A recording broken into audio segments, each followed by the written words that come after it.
Acompanhe a partir de agora mais um podcast do Preto no Branco. Programa de hoje, Seu Direito em Análise, com a condução da jornalista Juliette Manfrim. Olá para você que nos acompanha no Seu Direito em Análise desse sábado. Hoje nós estamos sem um convidado presencial, porque nós vamos reprisar a nossa entrevista, nosso bate-papo com o advogado João Paulo Pio, ele que esteve aqui nos nossos estúdios no Preto no Branco em julho deste ano. Nós conversamos sobre direito político. Nessa semana, infelizmente, João Paulo Pio faleceu, vítima de um infarto fulminante, aos 53 anos de idade. Uma homenagem póstuma do Preto no Branco, a gente vai reprisar o programa que foi exibido em julho deste ano. Um bom programa a todos nós e que o João Paulo Pio descanse. Olá, para você que nos acompanha em Seu Direito em Análise desse sábado, eu sou Juliette Manfrim e hoje nós recebemos o doutor João Paulo Pio. Nosso bate-papo desse sábado é direito político. Vamos esclarecer algumas dúvidas dos nossos internautas, tratar de alguns outros assuntos sobre esse tema, afinal de contas, ano que vem, pouco mais de um ano, nós temos eleição novamente. Doutor, seja bem-vindo. Obrigado, bom dia a você, bom dia aos nossos telespectadores. E realmente as eleições estão batendo a porta, né? E é muito importante começar previamente a tratar desse tema, porque, como nós conversamos anteriormente, inúmeras pessoas, entre elas do gênero feminino, estão aí dispostas a concorrer à eleição. Então, nada melhor que levar esse tipo de informação aos ouvintes aí, para que realmente se engajem, entendam o tamanho da política na vida do cidadão brasileiro. É verdade. Inclusive, parte dos nossos questionamentos diz respeito mesmo a essa questão da participação das mulheres na política. E a gente também precisa desmistificar e tirar um pouco aquela pecha de que a política ela é repleta de, entre aspas, sujeira, de falcatrua, e que se a gente quer realmente transformar o ambiente político onde a gente vive, a gente precisa fazer parte dele, né? Com certeza, isso para a nossa vida, né? Se nós queremos mudar um ambiente, é colocando pessoas boas nesse ambiente para que realmente ele possa frutificar e mudar. E nada melhor do que a participação aí das mulheres na política, né? Eu acho que é um tema muito em foco já desde as últimas eleições. Inclusive aqui a OAB de Cascavel venho trabalhando da participação das mulheres de política, porque há uma importância e digamos assim, aos poucos ela vem evoluindo, né? Nós sentimos um pequeno reflexo regional e isso demonstra toda a importância do engajamento do gênero feminino de participação na política, independente de que se os políticos ou os donos, entre aspas, de partido querem ou não querem, a mulher, o gênero feminino precisa ocupar seu espaço dentro da política. E que assim seja, né? Que nas próximas eleições a gente tenha mais representatividade e possivelmente, ou né, a gente espera, muito mais mulheres eleitas, né? E uma representatividade com qualidade. Exatamente, é isso que não nós adianta temos só visto, ter representatividade, né? Mas nós temos visto, nós tivemos na última eleição um grande trabalho aqui, até um árduo trabalho, acabamos visitando em torno de todas as comarcas pertencentes à subseção de Cascavel, conversamos com as candidatas a vereadoras, salvo engano uma candidata a prefeita, enfim, e tivemos resultados, colhemos algumas informações, levamos outras informações, que é uma via de mão dupla, né, onde acabamos aprendendo e também informando muitas vezes, e vendo algumas dificuldades que essas mulheres sentem ao se engajarem dentro da política, o seu espaço, a voz que lhes são dadas, que por mais que elas falem, às vezes elas não são ouvidas. Mas nós tivemos alguns resultados aqui mesmo, no município vizinho, Santa Teresa, Capitão e outras comarcas, algumas mulheres se elegeram, algumas mulheres foram presidentes de câmaras, de vereadores. Então realmente nós estamos vendo, vivenciando um pouquinho um avanço. Ele está ainda pequeno, mas está avançando. Vamos lá, então, para os nossos questionamentos? Vamos lá. Porque o nosso primeiro questionamento ele já casa perfeitamente nessa nossa abertura, doutor, porque a pessoa diz o seguinte, que ela quer muito ser candidata a vereadora na eleição do ano que vem. Ela gostaria de ser candidata pelo município que ela reside, ela não disse que município é esse, mas que ela comentou que uma amiga dela relatou que foi candidata e não recebeu apoio algum do partido.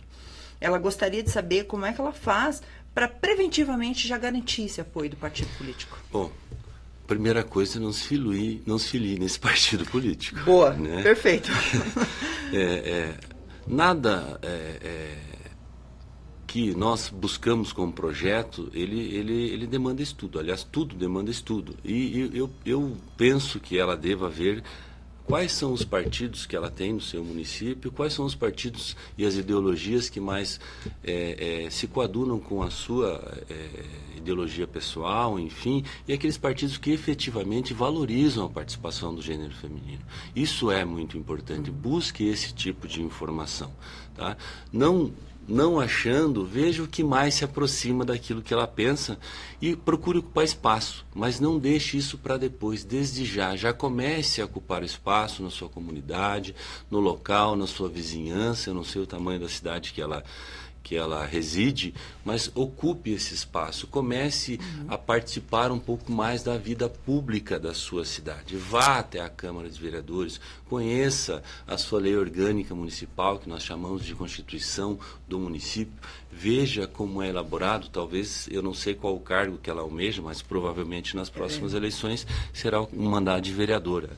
Então, que ela busque isso, busque já verificar como funciona um orçamento municipal, quais são as políticas públicas que a sua sociedade anseia e quais seriam aquelas que mesmo a sociedade não ansiando, não tendo essa visão, que ela pode implantar, que ela pode trazer para pelo menos a discussão dentro do parlamento.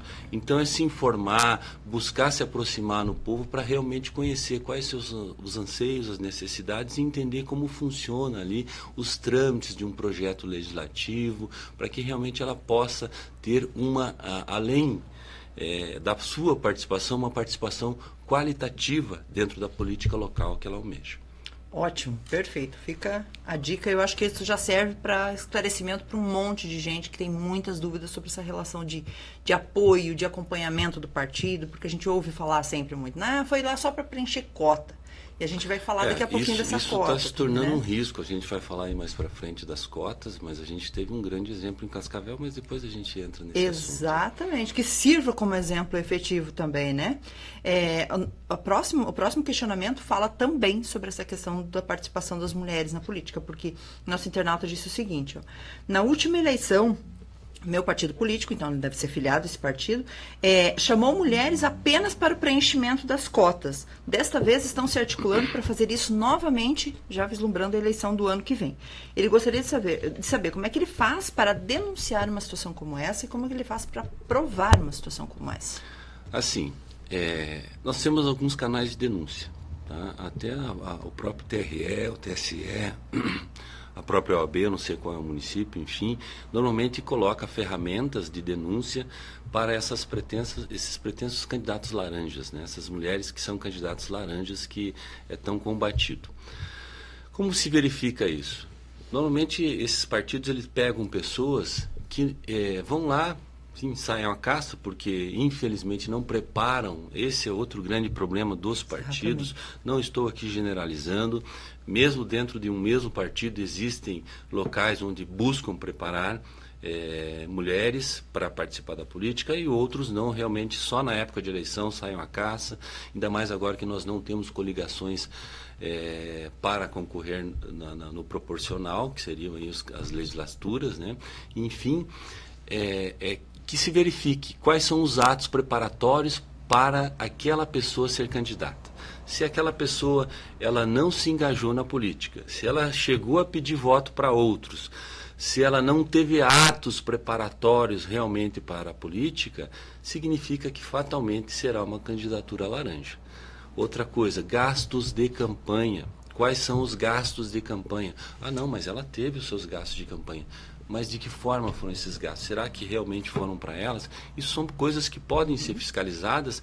Inclusive, essa fiscalização ela deve ser prévia, concomitante, já na época de pré-candidaturas e candidaturas, assim como posteriormente até o findar das eleições. Nós tivemos aí o caso aqui de Cascavel, onde uma chapa inteira, e eu não vou entrar no mérito dessa questão, Sim. Mas o Poder Judiciário Eleitoral, ele tem visto isso, que a única forma de você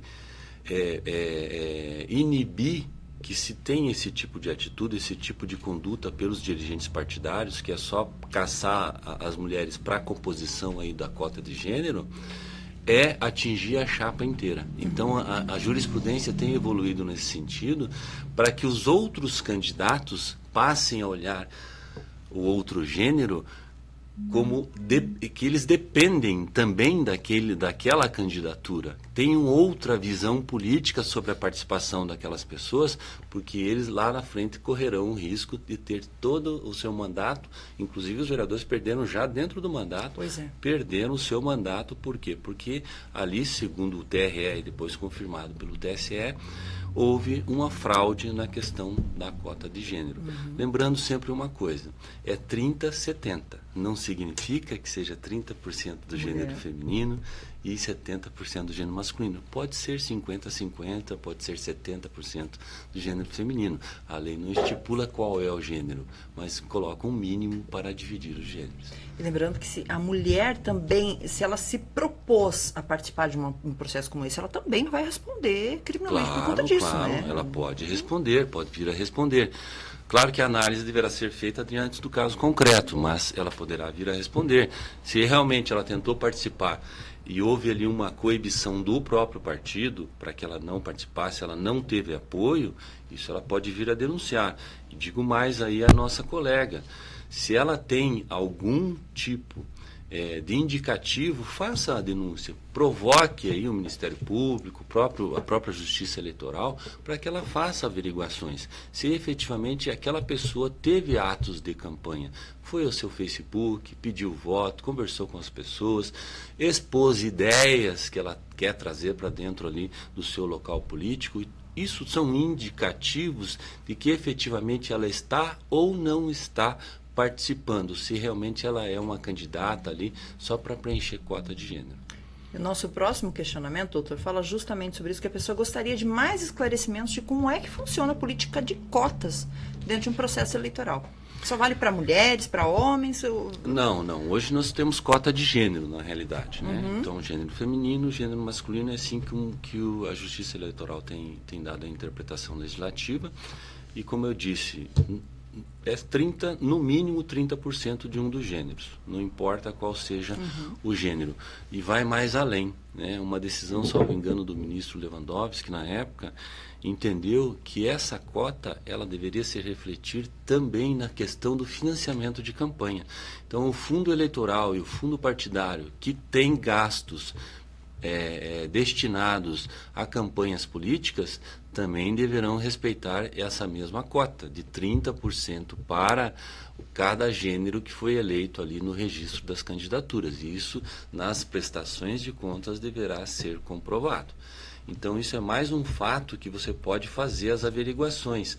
Fatos, despesas estranhas a uma determinada candidatura podem, ou um sobrepreço, um superfaturamento para ajudar a campanha do gênero masculino, digamos assim, podem ser indicativos aí de que há aí uma fraude eleitoral. E não é só a pessoa que participa do processo eleitoral que pode fazer denúncia, né? Qualquer cidadão pode fazer a denúncia, né? Ao contrário, todos nós somos responsáveis pelo pleito eleitoral. Diga-se de passagem, o momento eleitoral é a festa da democracia. O maior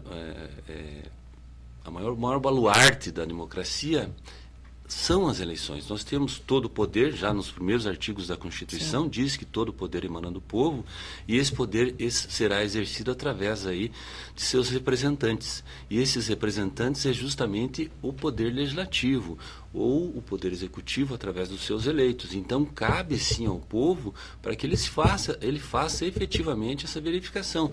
Não existe mais aquela história, olha, sou a parte da política, não gosto de política. A política nos governa no nosso dia a dia, certo? Então, nós temos que fiscalizar, nós temos que...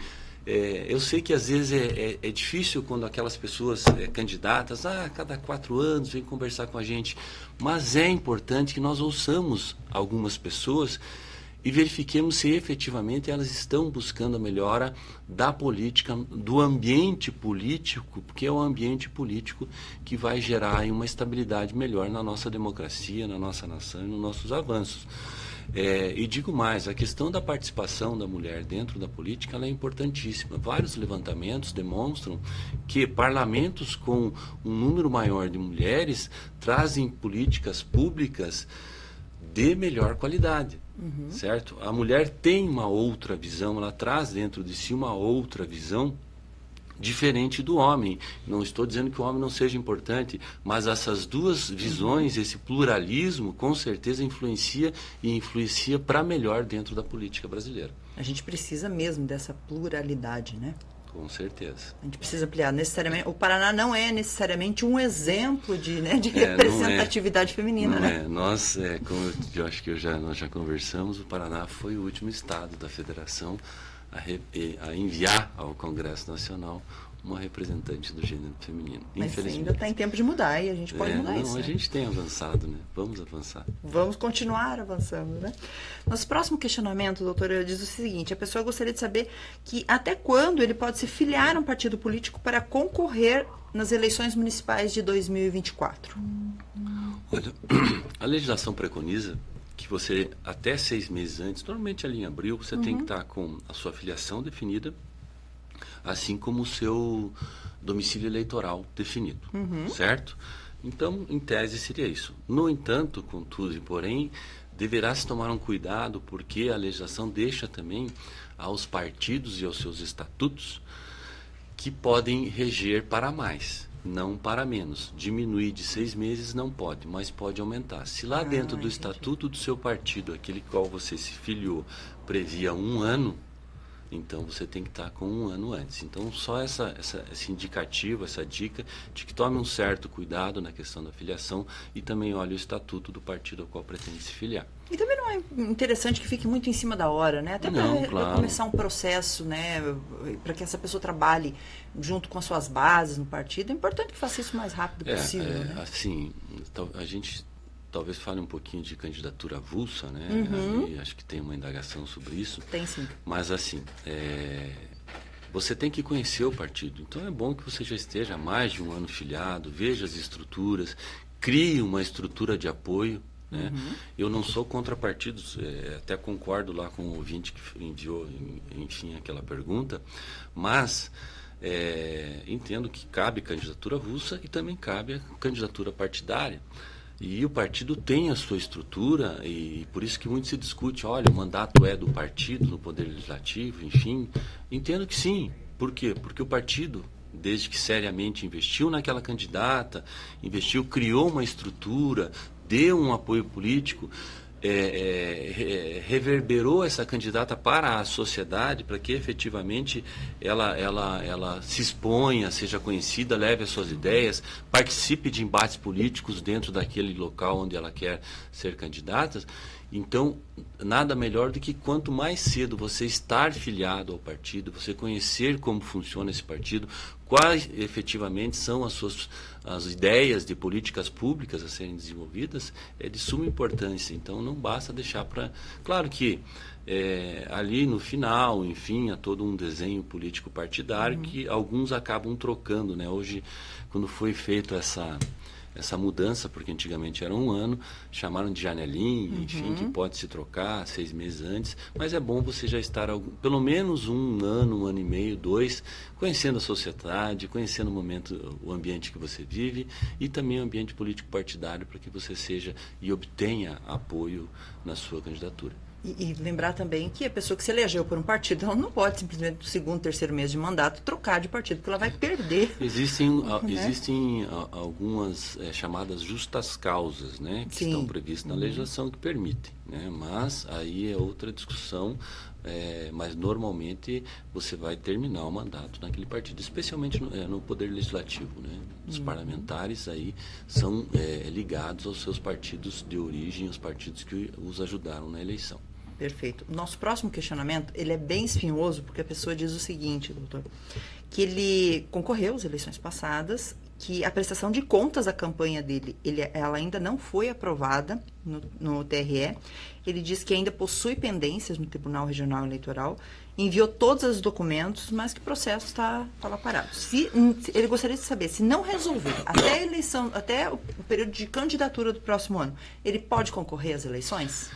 Uma análise bem superficial, porque eu não tenho acesso ele fala de pendências, né? Então a gente não sabe quais são essas pendências. Mas, assim, o que gera a inegibilidade, enfim, é a ausência de prestação, tá?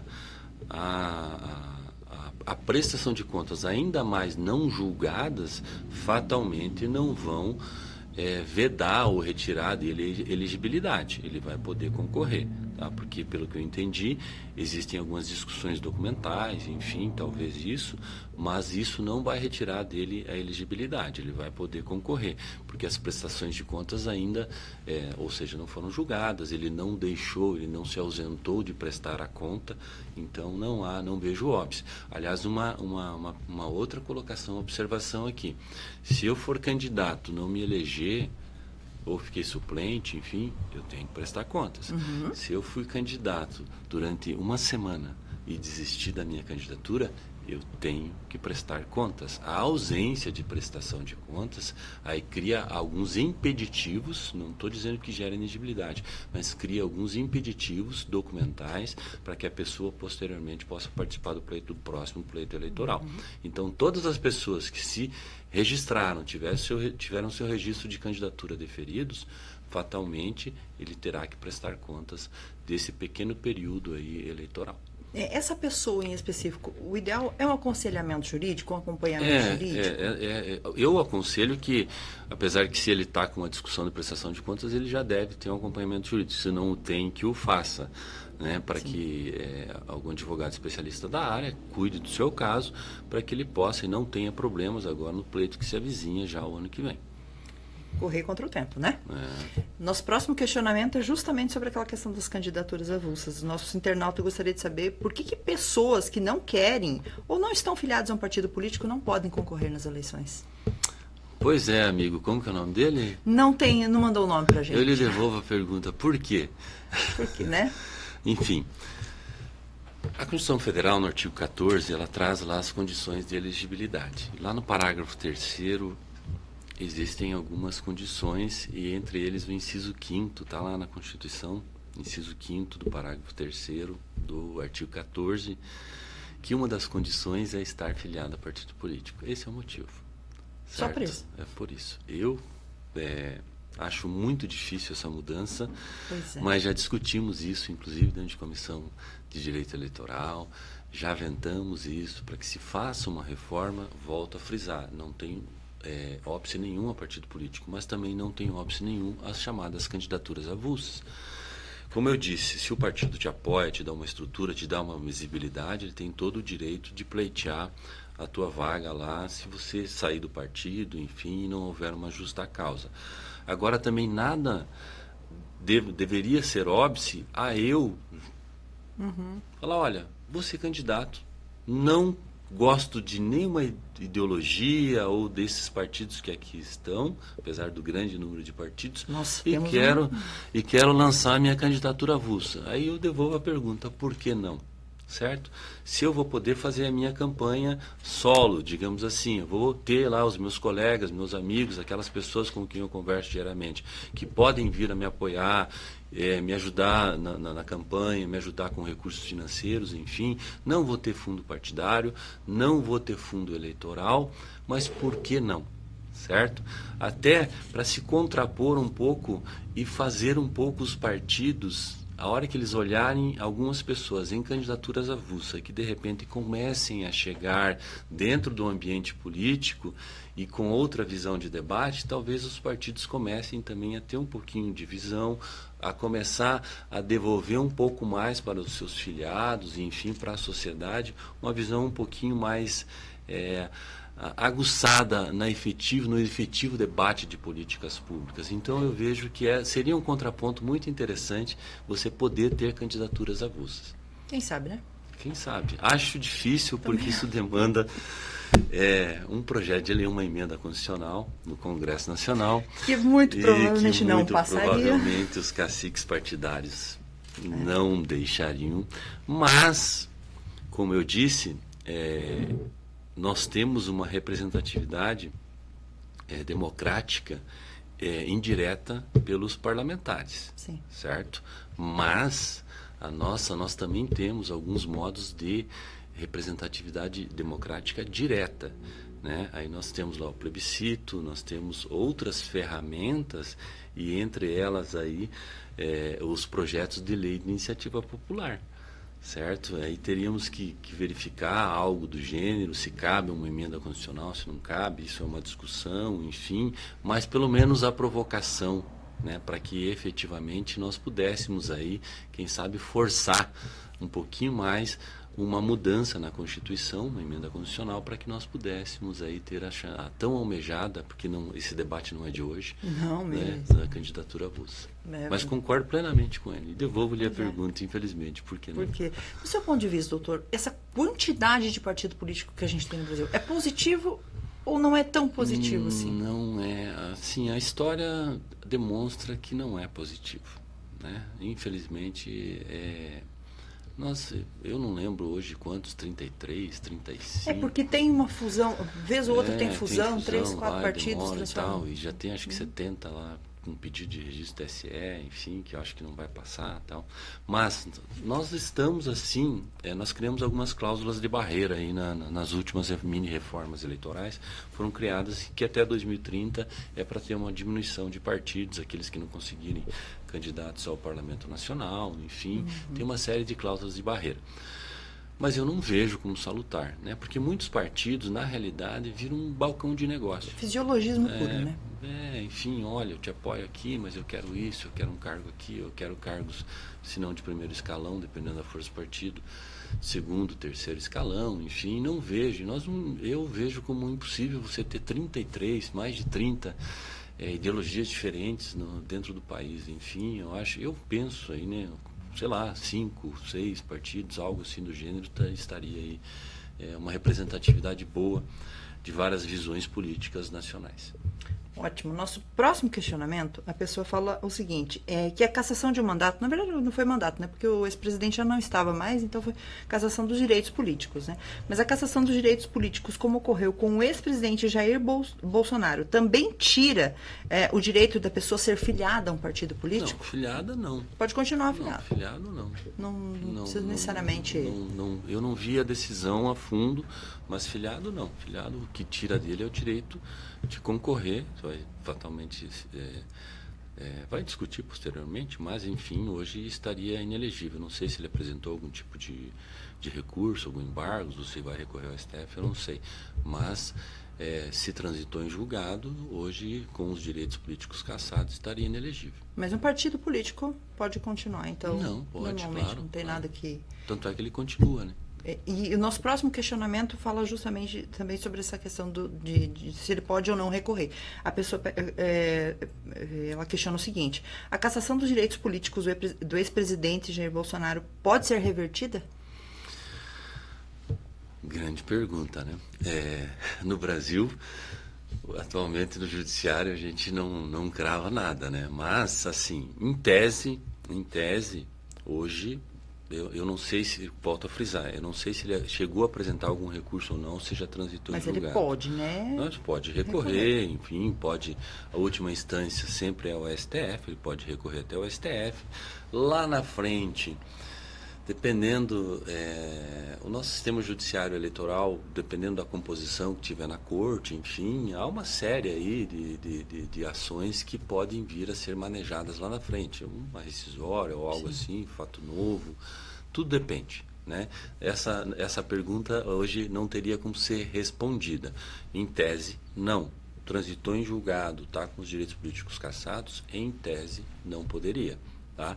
Agora, volto a frisar, não sei se ele já apresentou algum recurso ou não, se embargou de declaração dentro do próprio TSE, ou apresentou algum recurso dentro do TSE, ou se já foi para o STF, eu não sei como está a situação hoje. Mas, se transitou em julgado, hoje ele estaria inelegível. Tá? Agora, lá na frente, a discussão pode se reabrir, com certeza. Perfeito. Então, nosso próximo questionamento diz o seguinte. Nosso internauta diz que não votou nos últimos 10 anos. Faz 10 anos aí nos últimos processos eleitorais que ele não votou e que ele está morando fora do país. Ele gostaria de saber como que ele faz para regularizar a situação, se existe algum site onde ele possa regularizar, ou se ele pode emitir uma procuração para que alguém faça isso pessoalmente por ele. Lá no portal do TSE, eu não vou lembrar o nome do aplicativo, da plataforma, mas tem lá pede para ele buscar lá a questão de regularização de estrangeiro, de residente fora do país, creio que ele seja de nacionalidade brasileira e que reside fora do país. É só fazer uma pequena busca lá, que ele vai achar lá dentro da plataforma. Tem um autoatendimento, não só para estrangeiros, tá? Diga-se de passagem, porque esse problema é comum aqui aos brasileiros residentes aqui, que foram viajar, que não justificaram, enfim, que pode gerar uma multa e tal. Pequena multa, mas pode gerar, enfim. Entrar lá no portal, buscar o autoatendimento, que lá ele vai ter lá as ferramentas necessárias para ele fazer a regularização.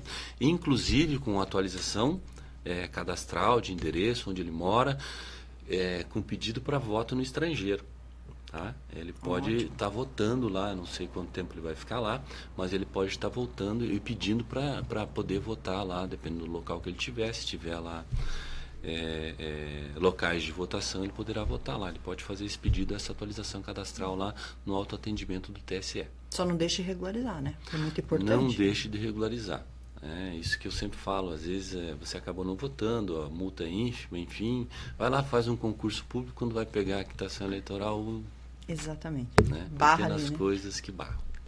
Importante, e pelo que o doutor falou, não é um procedimento não é dificílimo de ser ser feito. O TSE tem disponibilizado, o próprio TRE do Paraná, enfim, com esse avanço tecnológico, várias ferramentas aí dentro dos seus portais, seja para denúncia, seja para fiscalização, seja para informação, enfim, tem várias ferramentas dentro dos portais lá para atender a população como um todo. Perfeito. Doutor, nós chegamos agora no nosso último questionamento, e a pessoa também deve estar mirando nas eleições do ano que vem, porque ela gostaria de saber quais são os requisitos para que essa pessoa seja um candidato a um cargo político e como que ela faz para se filiar a um partido político. Quais são os procedimentos que ela deve adotar? Tá. Não sei qual cargo que ela vai concorrer. Os requisitos filiação partidária, tem os requisitos da idade, dependendo do cargo que ela vai concorrer, enfim. Eu daria uma pequena lida lá no parágrafo 3º do artigo 14 da Constituição, ali são as condições de elegibilidade, certo? Outros requisitos, ela não pode, dependendo da condenação criminal que ela venha a ter, ela pode ser atingida pela lei da ficha limpa? Da ficha limpa, né, a 6490 lá, que foi atualizada pela lei de ficha limpa, então... teria que verificar isso também, certo?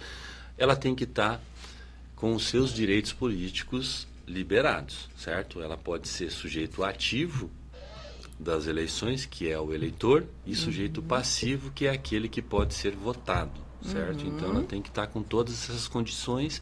E a filiação, ela deve pedir, verifica aquele início nosso de conversa, veja qual partido que ela melhor se alinha aí à sua posição ideológica, político-partidária, busque informações, busque se filiar, faça essa filiação dentro do partido, que o partido manda já para a Justiça Eleitoral, verifique lá se foi encaminhado a lista de filiados de cada partido, essas informações podem ir até a Justiça Eleitoral, lá do município dela, verificar se lá tem alguma filiação partidária dela ou não, muito cuidado com as duplas filiações, enfim...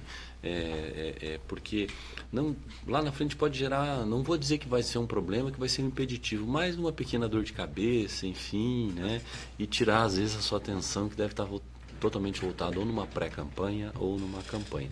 Mas inicialmente é isso, é verificar a questão partidária, pedir a sua filiação, verificar junto à Justiça Eleitoral e depois verificar alguns trâmites, especialmente requisitos para o cargo que ela quer, né? Especificamente idade, lembrando que não pode ser analfabeto, né, para ser candidato, não pode ser menor de 18 anos, tá? Então existem alguns requisitos impeditivos aí que ela vai estar podendo ver lá até na própria Constituição. Perfeito, doutor. Eram esses os nossos questionamentos.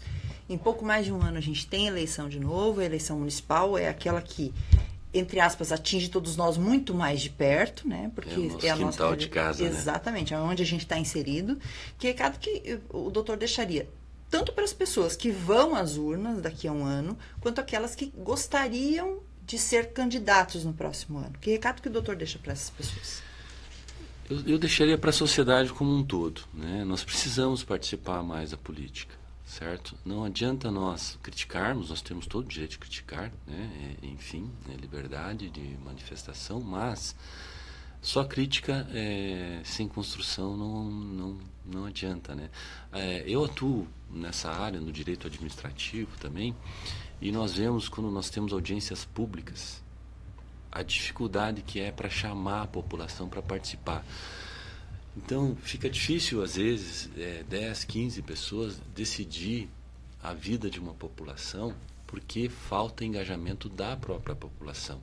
É claro que isso é histórico e cultural no nosso país, isso vem desde a base, a questão de educação e tal, mas nós, adultos, mesmo que não tenhamos aquela educação, não sejamos doutores, mestres ou até formados, mas nós temos que fazer a participação. Nós temos que buscar informações para que nós verifiquemos lá em loco quais efetivamente são os vereadores que estão trabalhando, que têm políticas públicas pautadas no interesse público, naquilo que avança, e não só políticas públicas para que se ganhe voto, para que se ganhe a próxima eleição, certo? Nós precisamos que a população como um todo, e não só na hora do voto, não é só lá na urna que se começa uma eleição, é muito antes disso. Nós temos que fazer esse acompanhamento dos atuais, dos pretensos candidatos e efetivamente fiscalizar anteriormente às eleições, nos envolver, sabermos o que nós precisamos, quais são as políticas públicas necessárias à região do oeste do Paraná, o que nós podemos melhorar aqui na nossa região, porque a nossa região é diferente lá de uma região lá do Mato Grosso. Então, cada um, nós temos que buscar essas informações, não ficar só na frente da televisão, virar crítico de Twitter, Facebook, enfim, rede social, mas efetivamente arregaçar as mangas e ir, né? Vamos visitar a escola do nosso filho, vamos ver o que precisa lá na escola do nosso filho, o que eu posso ajudar para melhorar aquela escola, o que eu posso ajudar para melhorar a biblioteca. É assim que nós começamos a transformar a sociedade, né? Especialmente pelos pequenos aí. Eu vejo que esse engajamento, não só na hora do voto, mas se engajar na sociedade, no ambiente, no local que nós vivemos, na nossa vizinhança, certo? Eu sei que é difícil, os tempos são difíceis, mas nós temos que voltar a ter aquela visão mais macro do nosso local, nos importarmos mais para tentar transformar o nosso ambiente, se não para nós, para a nossa futura geração.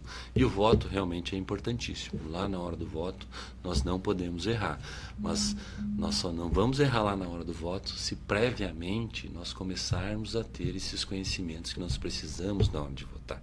Isso é importante, é o voto de qualidade. Então, esse voto só se adquire com conhecimento, com participação nas políticas públicas e nas políticas partidárias também, para que lá no voto a gente possa escolher o melhor representante que nós temos. Perfeito, doutor. Eu acho que ficou excelente esclarecimento. Certamente, até a eleição do ano que vem a gente volte a conversar, novos esclarecimentos. Eu gostaria de agradecer imensamente sua participação no Seu Direito em Análise. Nós que agradecemos, ficamos à disposição. Desculpa se não conseguimos responder a contento aí alguma das perguntas, mas é sempre bom, né? Eu gosto muito desse ambiente de informação, de participação, dessa troca de ideias, e fico à disposição aí, quem um próximo debate, logo a gente começa aí a questão das pré-candidaturas, né? E com certeza poderemos trazer várias informações aí para todos os ouvintes. Certamente isso vai acontecer, sem dúvida. Obrigado, doutor, mais uma vez. Obrigado, eu que agradeço. Lembrando para você que nos acompanhou em Seu Diálogo em Análise desse sábado, nós reprisamos a entrevista com o advogado João Paulo Pio, ele que faleceu essa semana, vítima de um infarto fulminante. Nós conversamos com ele nos estúdios do Preto no Branco em julho deste ano, falamos sobre direito político, esclarecemos dúvidas dos nossos internautas. Essa foi a nossa homenagem ao advogado. Que descanse em paz.